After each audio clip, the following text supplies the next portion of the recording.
Hello, and welcome to this edition of Motivation Matters with me, Mark Terrell.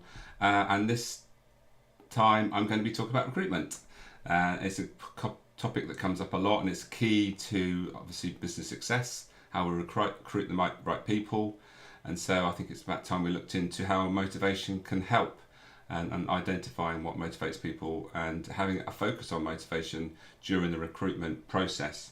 Now, there's many ways that we can use motivation in the process.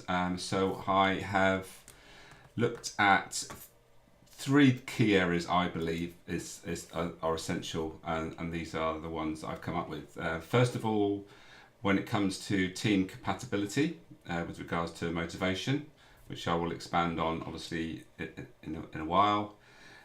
Interview insights. How can we use the person's the person's motivation with regards to finding out more about the person, about how they actually use their motivation, why their motivations are important to them, and all that sort of stuff. So it's a sort of values thing, which is at this day and age is really important.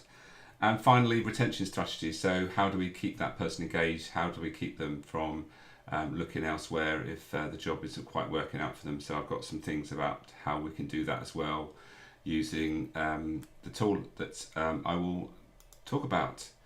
So that's what we're going to talk about with motivation, how we can use motivation with regards to recruitment.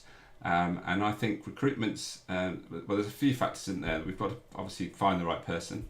And I think most people, when we think about the right person, we just think about the skills that person needs. Well, actually, they probably need more than just skills, don't they? They need actually the will to do the job. And how many times have we recruited people that appear to be perfect on paper in the CV, but actually it turns out that they actually didn't really want the job. So we want to avoid that, and we need to also avoid. We need to avoid obviously those people leaving employment. If you are in recruitment, one of the key things is probably with your clients is giving them some sort of idea around how to retain them and reducing the likelihood of that person leaving employment. So we don't have to go and re-employ and recruit. So there's factors here to take into account. But those are the three things I'm going to look at then. So let's first of all let's dig into the first one, the team compatibility thing. So I'm going to share some data. So before I do that, just to tell you about the tool that I use. I use a tool called Motivational Maps, and Motivational Maps identifies the top motivators for everyone in a team, and then puts them in order for that individual. But then we can use that individual map to look at the team map. And so that's what I'm going to show you now. This is a data table which displays an anonymized team and their data. I'm just going to show you how I would use it with regards to team compatibility, but when we're coming to think about recruiting somebody. So this is a data table, an example, which to you probably have never seen anything like this before. It's going to be a little bit sort of well, it's just almost like a Excel spreadsheet. Well, it is sort of like that, but there's obviously lots of information here. So a few things to look at. First of all, here it gives you an idea of the top motivators. So the red is the top motivator for the individual. So the names would be taken out. So the names would be on the left, and their motivations are displayed from left to right. So the red ones are the top motivator, the orange are second motivator, the yellow are the third most important motivator, and the lowest motivator is indicated by the blue highlighted numbers. So this is a team. So how would we use this with regards to recruitment? Well, first of all, we think about what motivations are already in the team. So let's take this as a team that's looking to recruit somebody, expand, and they're thinking about who do we really need. So first of all, we want to think about shared motivators, and in respect to that, it's about shared values. So we know how important values are in the workplace. So we need to think about those elements with regards to what does that person need to have with regards to a shared strong motivator for the team. And in this case, I think you probably want someone that is searcher focused, which is around making a difference. So that would probably be an important one to think about where that is in their motivational map. This team is motivated by making a difference, creativity and innovation, and being commercial and a focus on money, and there is also with regards to that, we can probably expand it into these top 4 really, because the expert is really important in this team. There's 4 out of the 6 that have expert in the top 3, which we need to take into account. So this person that we take on maybe has to have some sort of idea around what expertise the team is and what they want to develop, and maybe we need to think about what this team is lacking. So we can look at these lowest 3 motivators in the team, and you'll notice that nobody has these bottom 3 in their top 3. We have 3 that have motivators like these as their lowest, but nobody have them in their top 3. So what implications does that have for this team? What maybe the team is lacking? So what's the Defender about? Defender is about security, stability, predictability. So is this team a team which has no sort of anybody sort of questioning what they're doing? And that could well be a problem, because we can look at here where the creator is very high. So new, exciting, innovative things are good things for this team. They enjoy those things. What they don't like is actually stability and predictability and process and getting things finished maybe. So that might be something that the team needs. They might need some direction in that they need someone that actually wants to be responsible for the team. So that might be something that they want to be looking at with regards to what the team is missing. And also, when we think about the star motivator, that's all about recognition. So is this team getting noticed within the organisation? So is that something that's important? So these are all ifs. Obviously, we don't know what this team is about. And the important thing to remember is to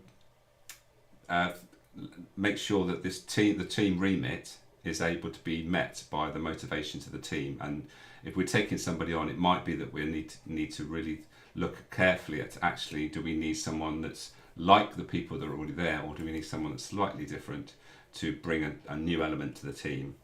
And just by sharing this with the team, the important part of this also, as I encourage my clients to do, is actually share this with the team beforehand, and they will see that this is what they need. Even if you're going to bring somebody in that's going to be a bit different to them, you can see why that person's going to be different, because they'll appreciate actually that's what we do need.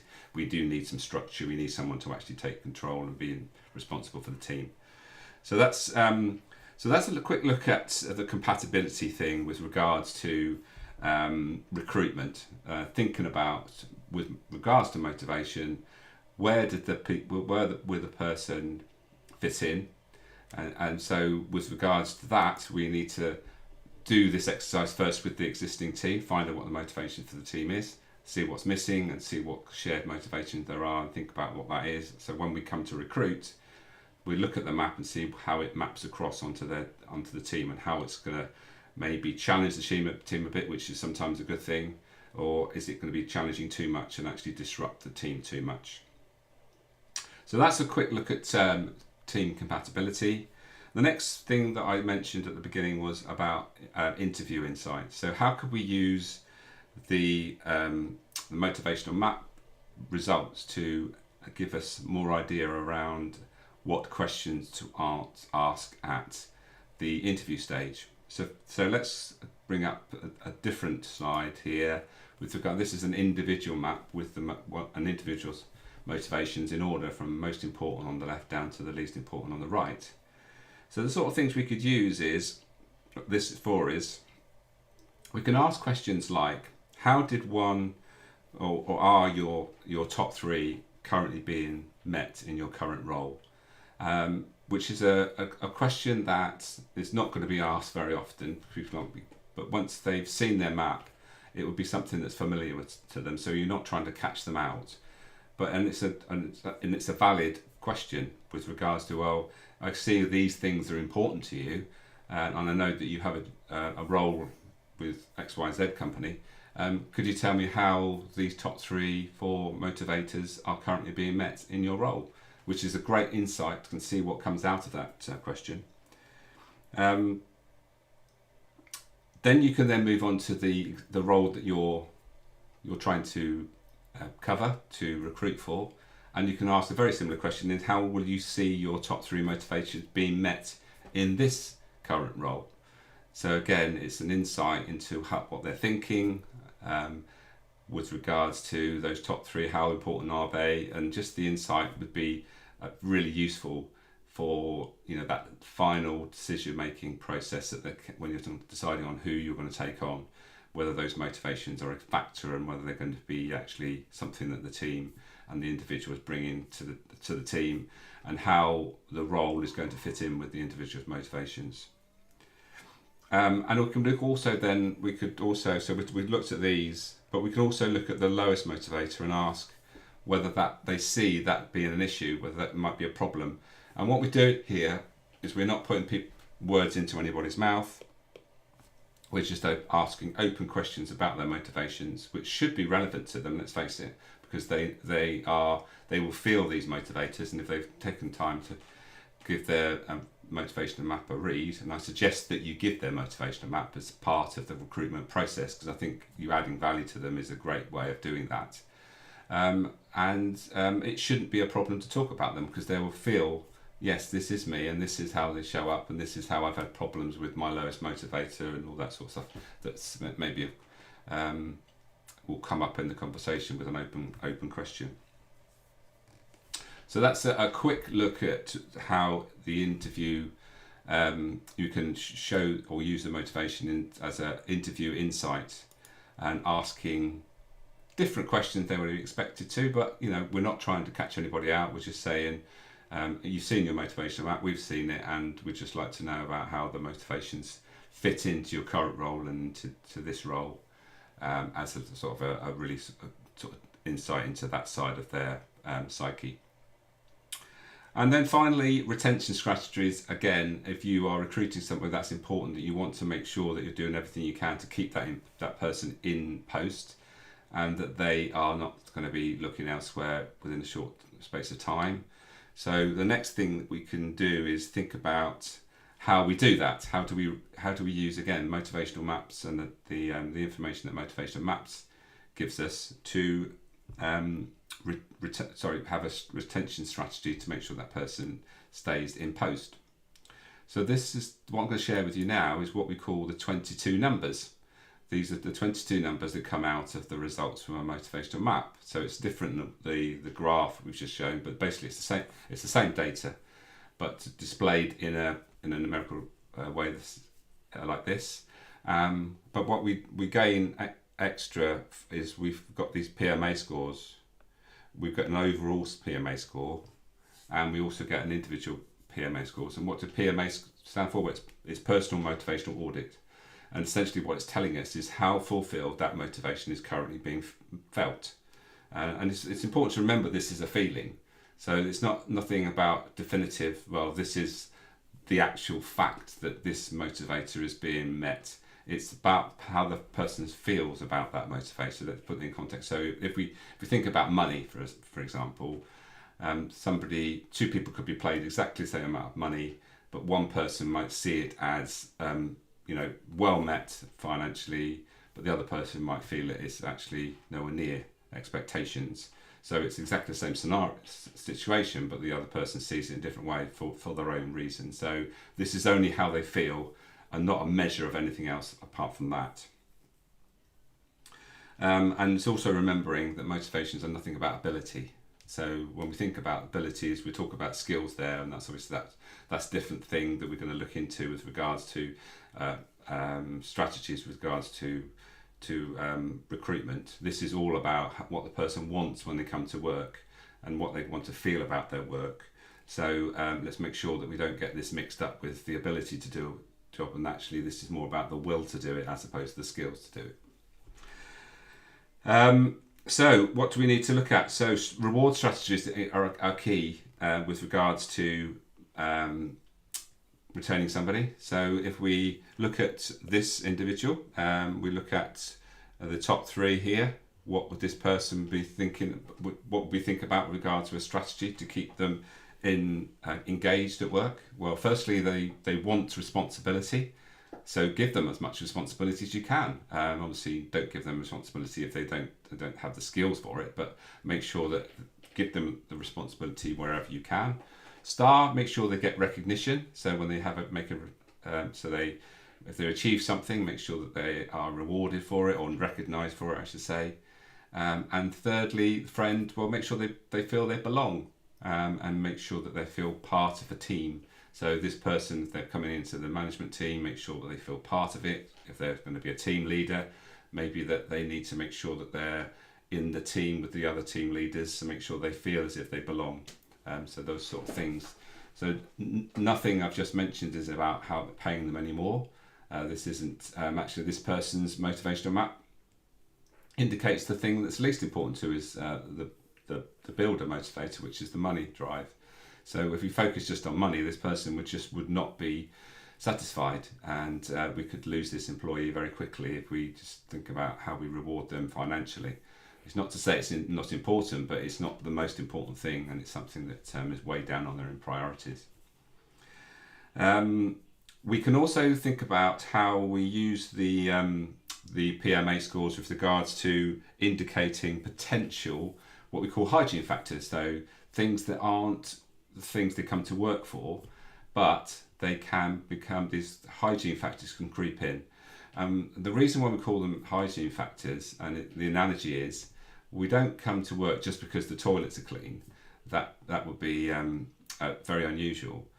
But if the toilets are always dirty, then it becomes a demotivating factor because it starts to irritate and become a distraction in some way. So in the same way, if a motivation isn't particularly important, but it's not being well met on a long term, and again, it's quite a useful way to think to focus on money. If the person isn't motivated by money, but the PMA scores indicates actually it's something that's not being well met, that could creep in as something that could become a problem. So that's how we could use these 22 numbers, and ideally and focus in on where those PMA scores are low with regards to retaining them. Excuse me. And the third thing that we'll do with regards to retention strategies and motivational maps is we can remap them. So sometimes once they've been in post for a couple of months, then we need to think about maybe we should actually build in that remapping to see, well, how things change, because motivations do change, and they can change quite quickly within our environment, especially a work environment. So if we want to retain this person, we want to make sure that those motivations that are important are being well met, and the PMA scores are going to give us a really important insight, and also just seeing how the motivations may have changed in the time that they've been in the organisation. A great insight with regards to a strategy to retain them. So there we are, quite a quick look at how we could use motivation, and in particular motivational maps with regards to the using them in the recruitment process. Just 3 ways, but there are many others which I share on my LinkedIn profile, I share on my website, and with regards to my website, I'll just point you in the direction where you can find more information. This is my Reluctant Leader website, and you will see that there's lots of free stuff. I'll take you into the top right hand corner. There is the leadership questionnaire, free leadership. If I click on that, it will take us through to this how effective are you leading change, which is something I've created because that's something that people struggle with. So have a go at that. It's free to take, and it only takes a couple of minutes. Other things on the website, you can check out the courses, which is at the top there. Course, if I click on that, take us to the courses page where I haven't got lots of courses, but the How to Stay Energized at Work is a course designed for anyone that wants to find out about their motivation on an individual or team map or team perspective. So click through to that. I have a personal development leadership program. Personal leadership program, I should say, which is I've got called the How to Become a High Flyer course, which is there. quick intro into leadership, to the leadership launchpad, and then if you really want to go a bit deeper into how you can become more confident as a leader, then I've got my How to Stay to Lead with Confidence course. And finally, motivational maps. I train others to use motivational maps, so you might want to check that out. And of course, on my website, you have the ability to get in touch. So click down to the bottom, and there is a Get in Touch button, which then you can use this form to get in touch, and also book a call with me, either video or phone call, whichever. Feel free to get in touch. So that's the way to get in touch with me. So hopefully you found that useful wherever you are. If you've been watching this or caught this on replay on LinkedIn or YouTube or Facebook, then please leave a comment if you've got anything to say about motivation, or particularly interested about motivational maps and all those sort of things. It'd be great to hear from you. And in the meantime, I will bid you farewell. It's a big day today for England. Come on, the Lionesses. Looking forward to hopefully seeing the Lionesses take the Women's World Cup trophy later. So I hope if you're watching that and you're watching this on replay, hopefully it works out well. But fingers crossed. And until the next Motivation Matters Live, have a great day, and I'll see you very soon.